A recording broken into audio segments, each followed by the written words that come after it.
有没有思考过人与人之间最显著的区别在哪里？我们不断提升自我，努力工作，虔诚修行，究竟是为了什么？为何一些人屡遭挫折，而另一些人却事业有成？这些人生赢家拥有何种品质？做对了什么？是纯属运气吗？智商和情商吗？亦或是学识、认知和技能？这些都不够准确，存在一个更为深刻的层面。磁场，你的磁场塑造着命运。今天的分享会有点长，希望你在不忙的时候再看，耐心地看完，你一定会有所收获。很多人觉得磁场一种很玄乎的说法，因为看不见摸不着。简单来说，磁场是一种能量。当一个人站在你面前的时候，你基本上能感觉到对方身上的能量。比如说，他接纳不接纳你，他的内心深处是不是真的喜欢你？这就是一种磁场的传递和交流。今天我们就来和大家聊聊磁场里的奥秘。人的磁场是看不见的，但这种力量是巨大的，就像万有引力一样。我们每个人身上的这种磁场无时不刻不在影响着我们的人生。这种磁场是怎么形成的呢？你的观念，你的信仰，你的环境，你的朋友，你的呼吸，你吃的食物，你的欲望，你的静息与睡眠等等，都会影响你的磁场。这些磁场就形成你的气质，你的运气，你的命运。一个人的气质很好，外表精神，有修养，有道德，这个人的磁场就好，就会吸引好的运气。相反，一个人如果磁场不好，则外表无精打采，萎靡不振，做事没效率。如果磁场再坏，就会走霉运，不好的事情总是会相伴而来，甚至影响辐射到自身的身体、家庭和事业。人体就是一个很敏感的信息场，无时无刻都在与外界的信息、能量进行交换。改变磁场，就可以改写你的命运。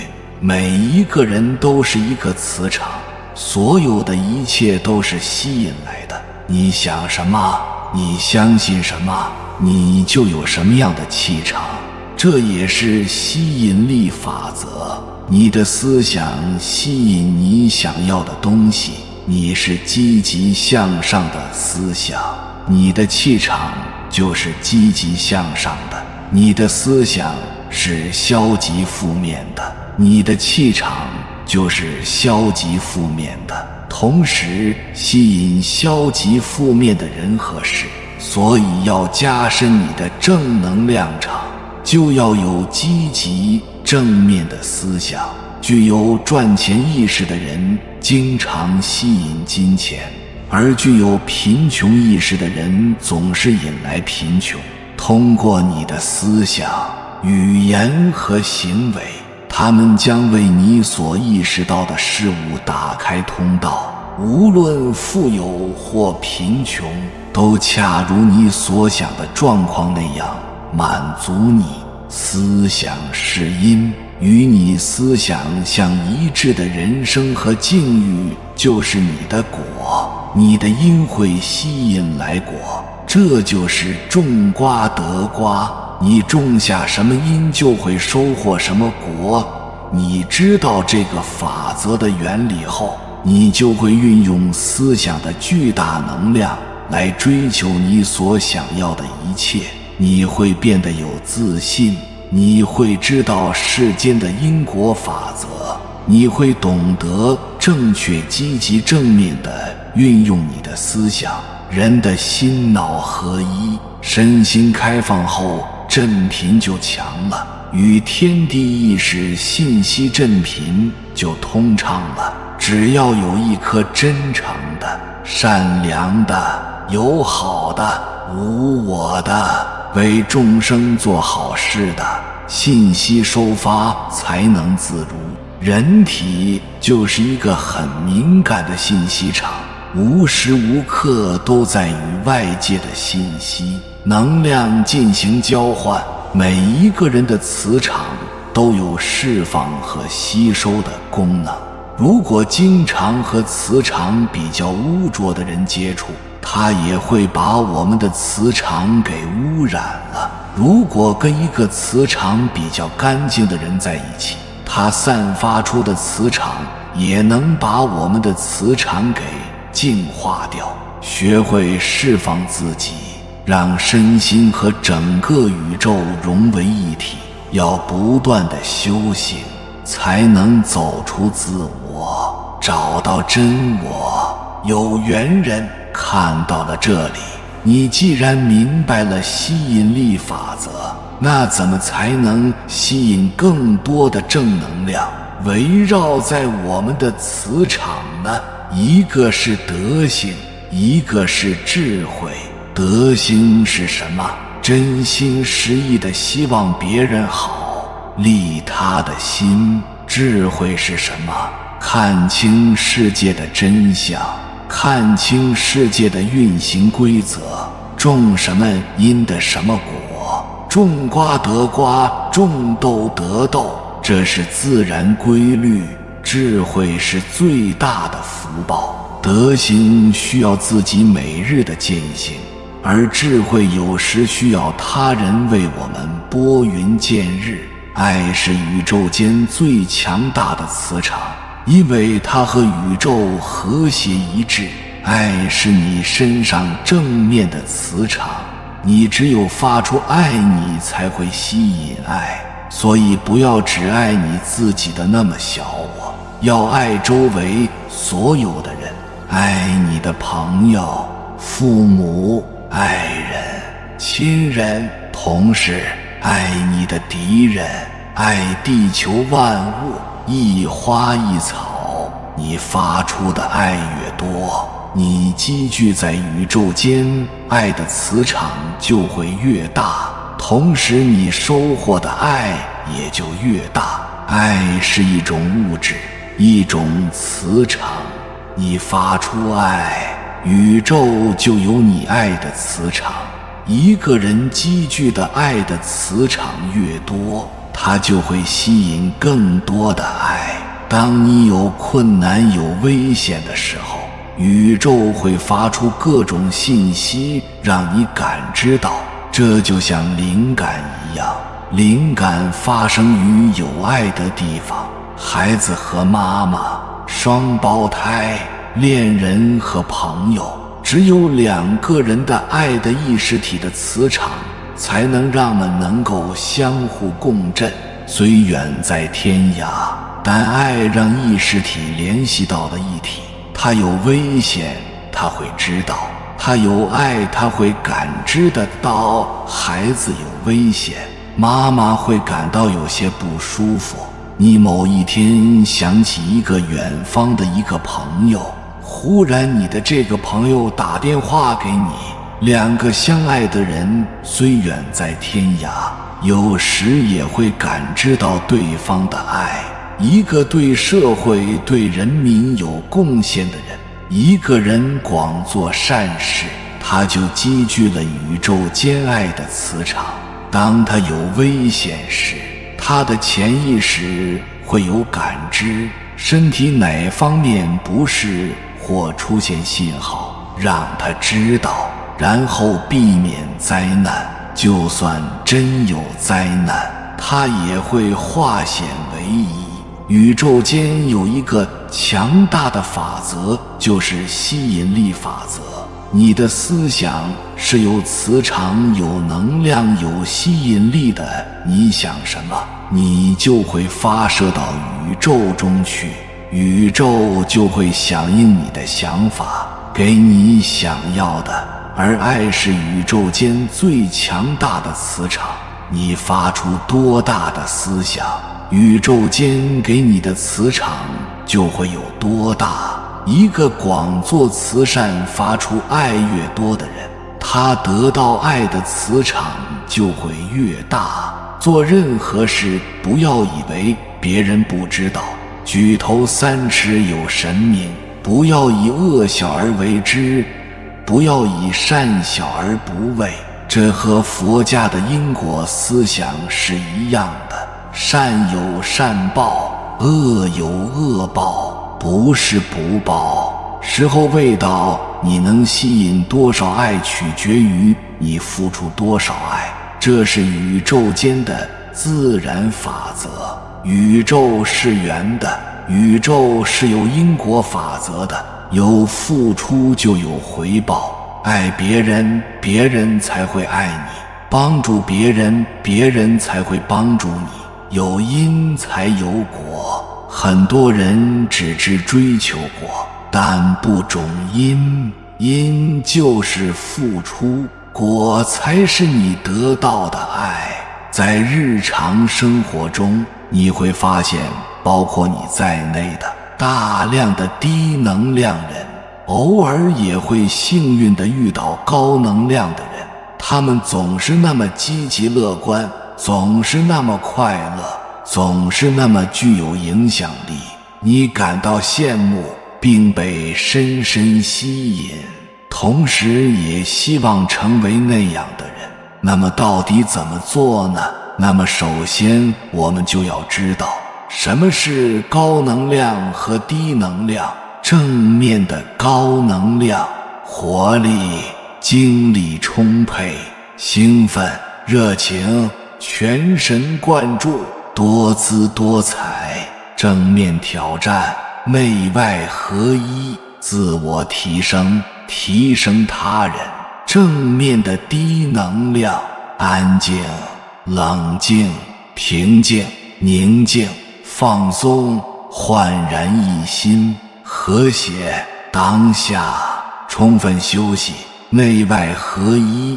静态负面的高能量，愤怒、怀疑、沮丧、担忧、急躁、压力。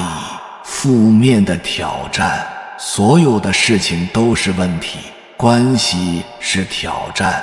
负面的低能量，怨恨、后悔、内疚、嫉妒、自卑、绝望、挫败、羞耻、尴尬、责怪，让所有的负面能量没有空间进入自己的时间内，让自己始终处于80%的正面的高能量和20%的正面的低能量的状态中，人生就会非常积极正面了。这就是人生快乐和成功的秘诀。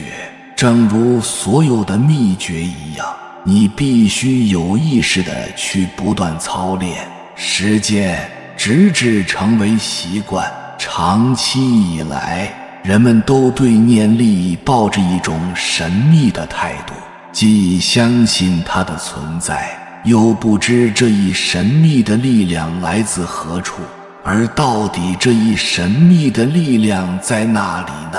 回答只有一个，那就是来自人类自身，是人的能量场通过大脑所发出的意念力。意念力是存在的，它来自于人体的能量场，但人的这一能量场会随着后天不断产生的欲望而减弱。减少欲望，保持心态的平和，多做善事，能增加这一能量场。可以说，德行是人体能量场的源泉。修炼人练什么？就是修炼人的心性和德行。人的意念越专一，这个力量就越大。这也就是人们为什么常说心诚则灵的道理。佛门中也常讲一分诚敬得一分利益，10分诚敬得10分利益。为什么胆大的人做事容易成功？因为胆大的人做事果断，意念专一，信心坚定，没有像多数知识分子那样的层层疑虑。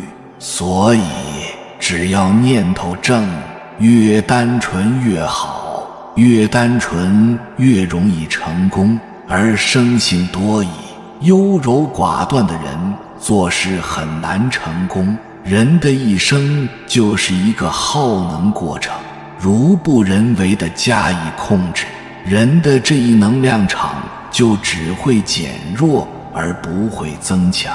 胡思乱想的人最耗神，也就是耗气血、耗能量。所以心静养神，心静是恢复自身气血能量的最好方法。闭关修炼再度出山的人往往容易马到成功，就是因为他通过修炼集聚了大量的内力、心念力。一个人的能量是有限的，不同的人能量场的强度也是不同的，但有相同想法人，能量是能够相合的。如佛门的集中助念，有特异功能的人，就是通过能量场所产生的意念力，做出了常人所不能做的事。但有特异功能的人在发功时必须高度专注，否则功力就会大打折扣。如果在发功时有人的能量超常所发出的反对意念力超过他，那么不但不会成功，反倒有可能造成伤害。能量场是每一个人都具有的，只不过存在着强弱的不同及完善与否，它直接与人所秉承的阴阳五行之气有关。阴阳二气旺盛且五行健全的，其能量场就强盛和完美；阴阳二气衰弱而又五行不全的，其能量场就衰弱和欠缺。这个能量场其实就是中医上所说的人的正气，它是人体在阴阳平衡、五脏调和的状态下产生的。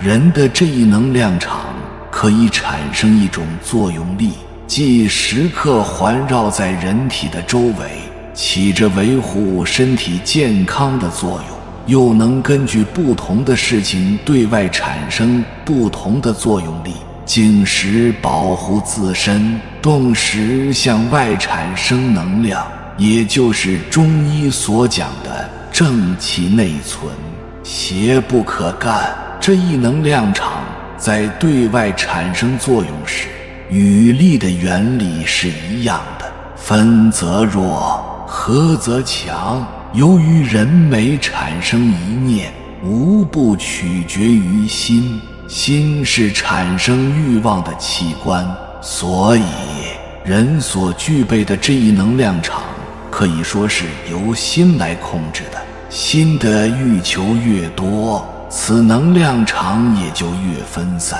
对外产生的作用力也就越小，同时用于保护自身的力也就越弱。反之，如果心的欲求越少，此能量场的凝聚力就越强，对外产生的能量也就越大，而用于保护自身的能量也就越大。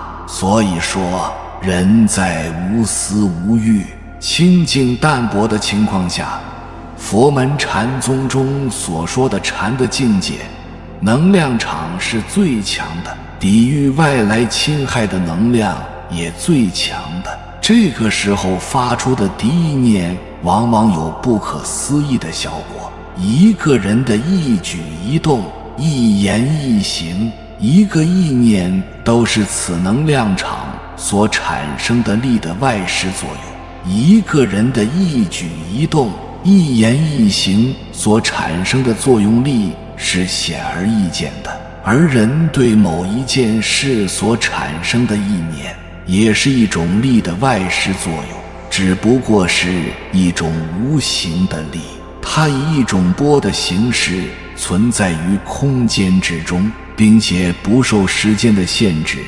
一心一意做一件事就容易成功，三心二意就不容易实现目标。这一人体所发出的意念力是非常神奇的。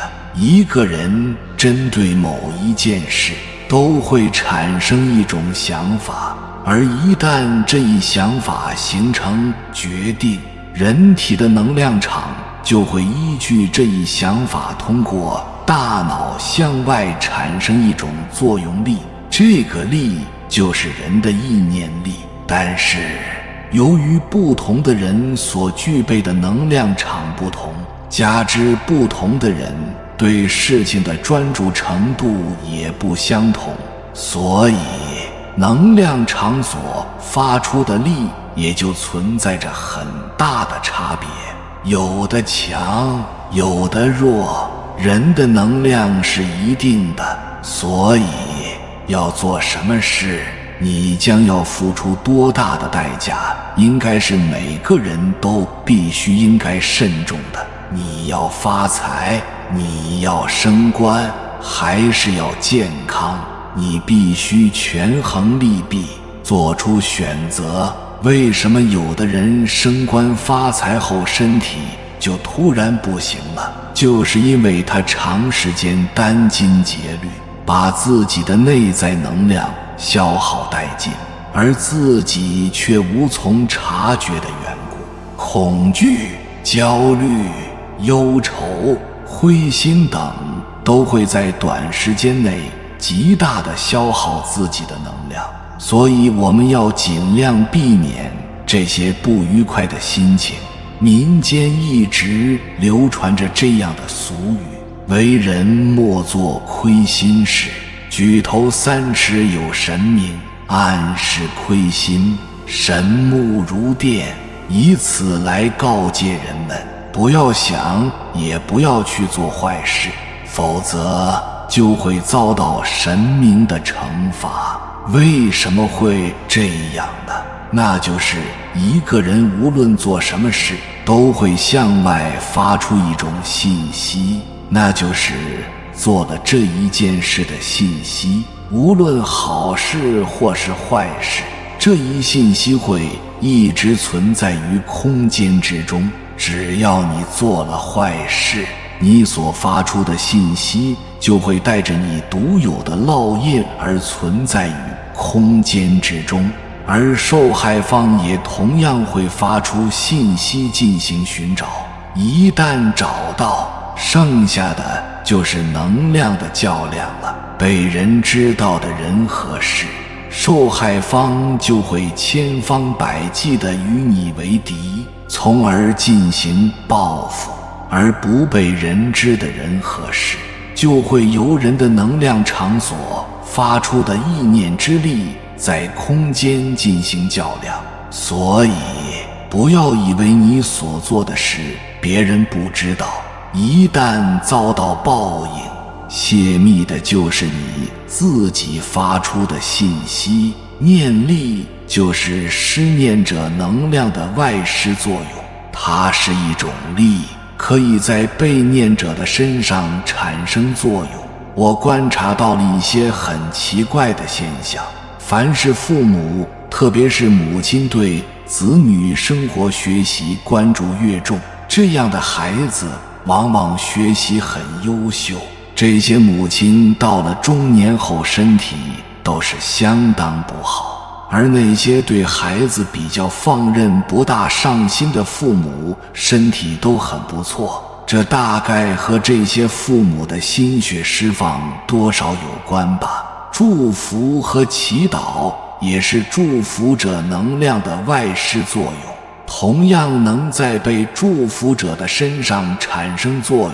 之所以宗教一直存在，其原因就是由于有这一神奇之力的存在，所以宗教才兴盛不衰。只不过长期以来，人们不知道形成这一神奇之力的真正原因，所以把它神化了。不同的是，诅咒是会大量消耗自己的能量，而祝福祈祷会增加自身的能量。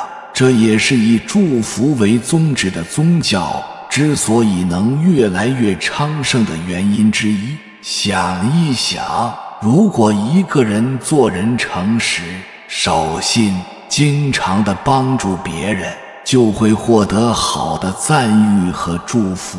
一旦有难，就会得到很多人的祈祷，这时就会形成一个强大的力量，来增加其人的能量场，从而减轻疾病和免除灾难。这是众人的能量在起作用，而不是神力。在这里，有人可能会说，许多有信仰的人并没有避免疾病和灾难，那是因为每一个人都不可避免人生的生老病死，所以如果得不到这种能量的保护，后果只会更惨。所以从这个角度来说，一个有钱人，你要经常施舍，多做善事，恩泽于民，老百姓就会爱戴你，祝福你，你就会越来越好，越来越富有。反之，如果你自私自利，为富不仁，那老百姓就会诅咒你，你的财运或身体很快就会衰败。其实我们只要细心观察，就不难发现，富人中的一些暴发户们，大多数都从不或极少做善事，他们靠偷税漏税、坑蒙拐骗等不正当手段起家，因此他们往往衰败得很快。而一些大的知名企业、大企业家能够长久不衰，就是因为他们把收入的很大部分都用在了公共事业上，得到了老百姓的拥护和爱戴。老子说，未到日损，未到日损的损是建立在生存必须的基础上，抛弃额外的贪欲，这才是未道者遵循的损。损并没有因损而失去，而是转化给了另外的载体，从而不为物类。失去的是贪欲物质，得到的是身心的升华和强大的能量场。这就是有所失必有所得。人为外物所累，必然身心疲惫，与养生不利。对生命而言，时间缩短了，生命的质量下降了，不为外物所累，与养生有利。对于生命而言，时间延长了，生命质量提高了，保护自己的能量也就增强了。最忌讳的是患得患失，患得患失的心态对养生最不利。其实念力的道理很简单，一个人如果作恶多端，就会遭到众多人的诅咒，而这种诅咒是一种能量的外施作用。如果这一能量超过此人的保护自身的能量，就会在此人身上产生作用，或作用于物，或作用于人，使其轻者治病，重者损命。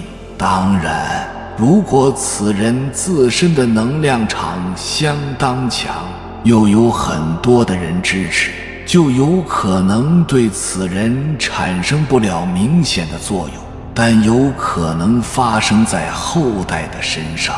这就是民间流传的后世报。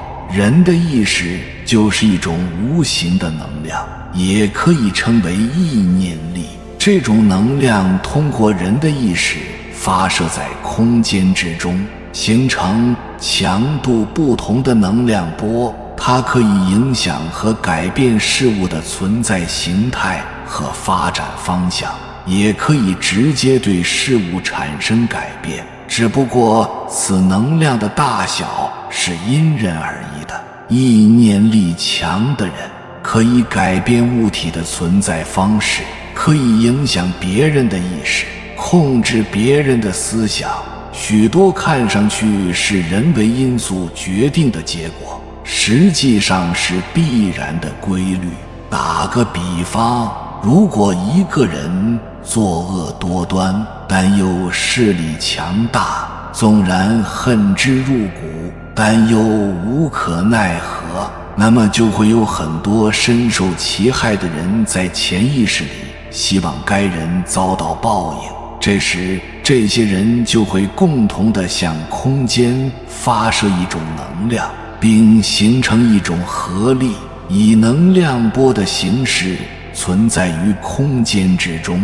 人自身的能量场有强期和弱期，一旦该人保护自身的能量场处在弱期，那么存在于空间的能量波就会直接对该人进行攻击。这种能量可以借助任何形式发生作用，或大病一场，或因车祸等事故造成死亡。因此保证身体健康，也就是保持自己的正气，就不会受到外来诅咒力的伤害。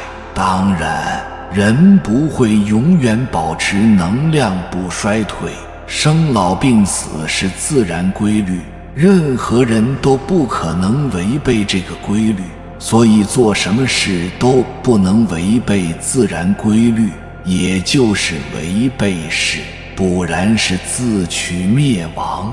随着人类自身选择的不断变化，会出现不同意识的能量组合，而这种组合出现的结果可能是随机的，它可以直接对人类的发展产生作用。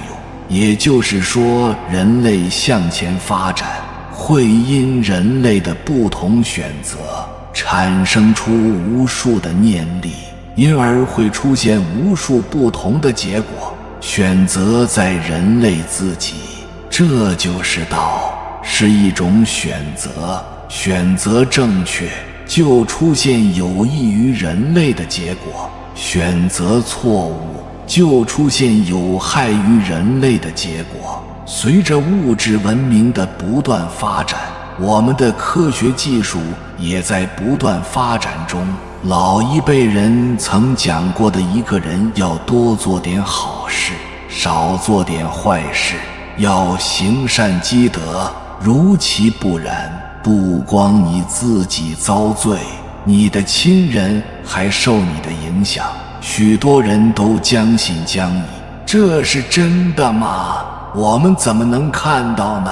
这不，科学家通过一系列的科学手段给人们证明了这一论断的科学性和严谨性。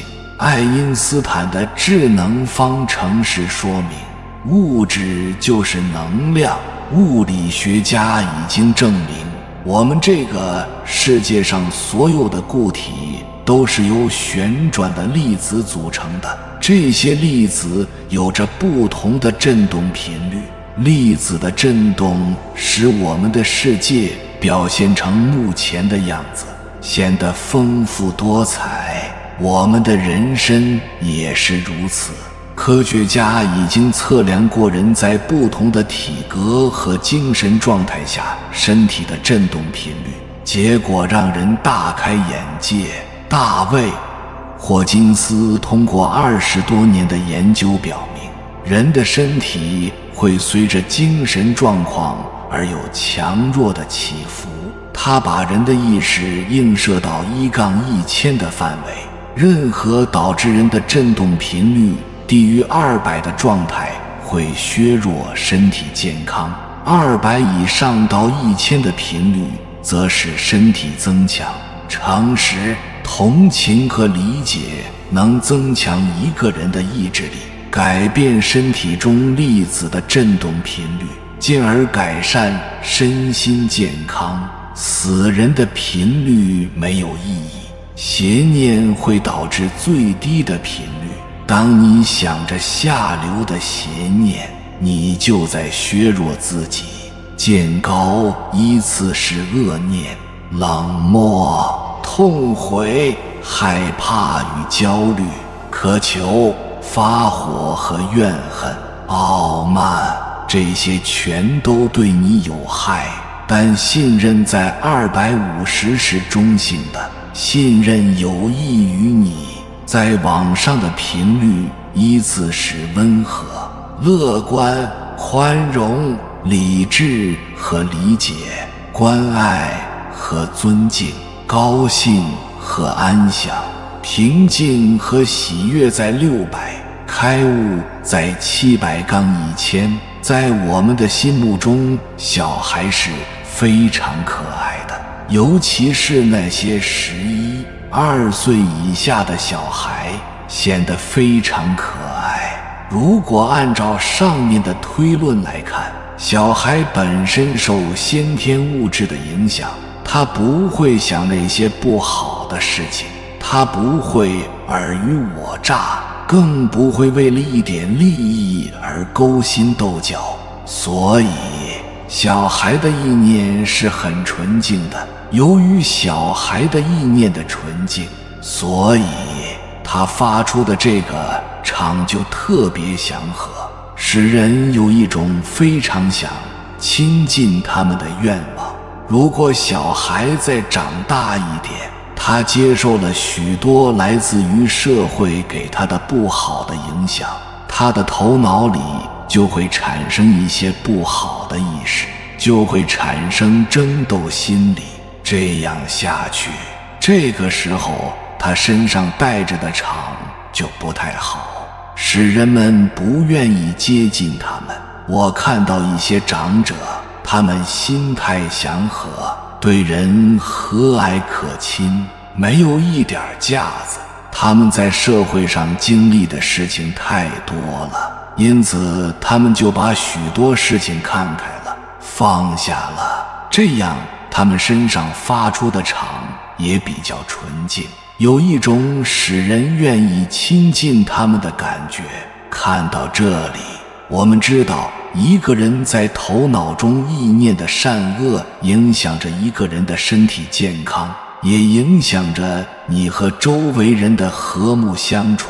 所以一个人的头脑里要经常想一些好的事情，用善良、真诚代替你那悲观、痛苦和失望，甚至沮丧，这样你的命运就会越来越好的。命里的那些磁场虽然无法被看见，但它却在悄悄地影响着我们的人生。你的磁场决定你一生的命运。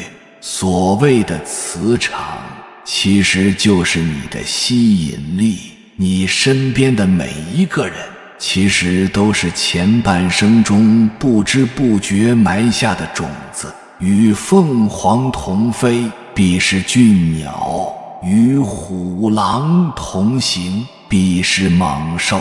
所以想和优秀的人在一起，首先你要好好修炼自己。你若盛开，蝴蝶自来。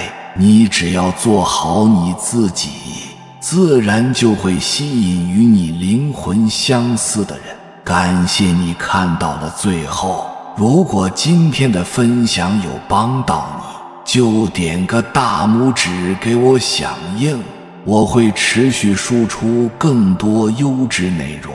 回复一句保持正能量，愿高能磁场围绕着你。还没有订阅频道的话，请点击订阅图标，立即订阅，随喜转发，功德无量。